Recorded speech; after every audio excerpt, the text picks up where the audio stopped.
Hi, I'm Lisa von Drasek, and I'm the curator of the Children's Literature Research Collections at the University of Minnesota Archives and Special Collections. And today I have a self-proclaimed government nerd. Uh-oh. So if you could introduce yourself and then say a few words about that. Mm-hmm. So I'm Alicia Kubas. I am our government publications and data librarian, if you couldn't already guess that. I'm over here at Wilson Library. And a government nerd, yeah, so it kind of comes with the territory, right? Since I work with government publications and data all day, every day, that's my world here at the library. You kind of have to become a government nerd. And it's really cool, some of the stuff the government produces and some of the weird stuff you would never guess that they would publish. I've got to interrupt.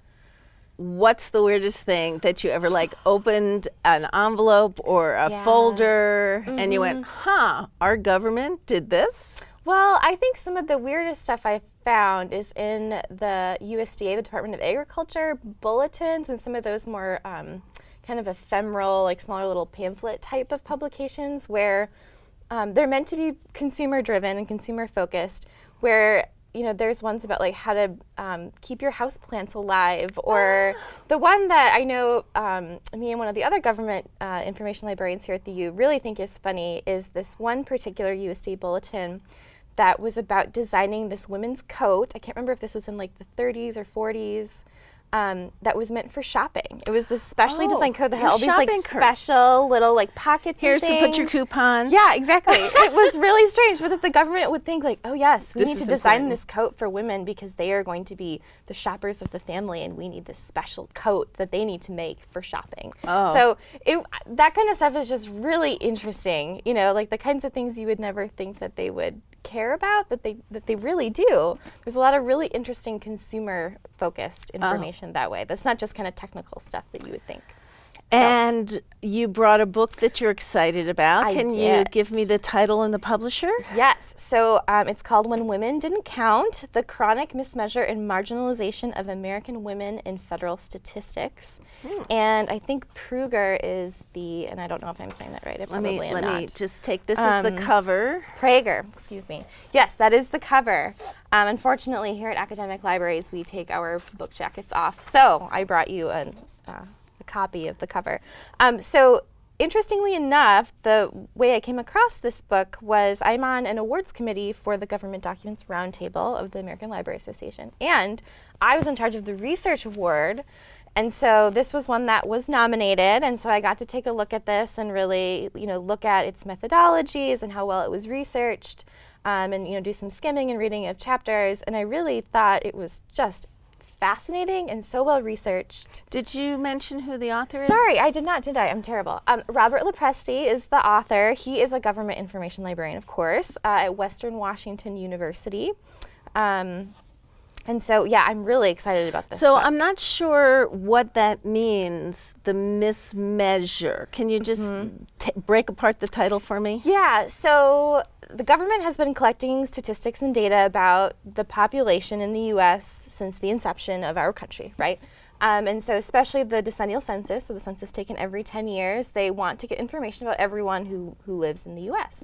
And of course that includes women, but of course many decades ago, especially in the late 1800s, early 1900s, women just didn't have the same status about things like employment, crimes. I mean, they just weren't considered in the same way. So the numbers, the statistics around women are often wrong, where the census or the people working for the census said, that can't be right, we're going to throw out those numbers. Women couldn't possibly be electricians in 1930. And so this author has consolidated and synthesized this information over how many years? The entire history of the United States? Yep, back to the late 1700s, yes. And it's not a book so much about the data itself as the methodologies behind it, how the government interpreted, analyzed, and presented that data. And how the United States government considered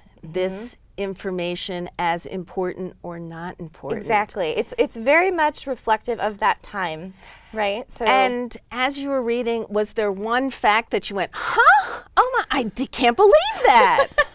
I mean, what I thought was interesting, especially, are the areas of employment where they thought there's no way a woman could do this. They call them, I think, peculiar occupations for women, where, you know, it was reported to the government that women, you know, had done those particular occupations. Let me try to find it, and of course I didn't mark it.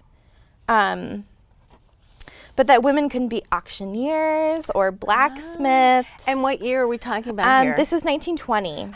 so Yeah, peculiar not or that unusual occupations. Peculiar and unusual. Yes. So the people gathering those statistics, if they time traveled to the future, their heads would be exploding right now, Oh, right? I'm sure. Well, they thought if it was too technical of a job, if it was something that would require too much intelligence or brain power, like women couldn't possibly do that. And so, and what we would like to hope, right, is that the women who said, no, I really am an electrician, I really am a carpenter, that they were at the forefront of that industry. You know, they were women really breaking through, and I kind of like thinking that, yes, these were true, and that these, you know, workers at the census were just kind of taking it onto themselves to say, no, a woman couldn't do that. But they did count them.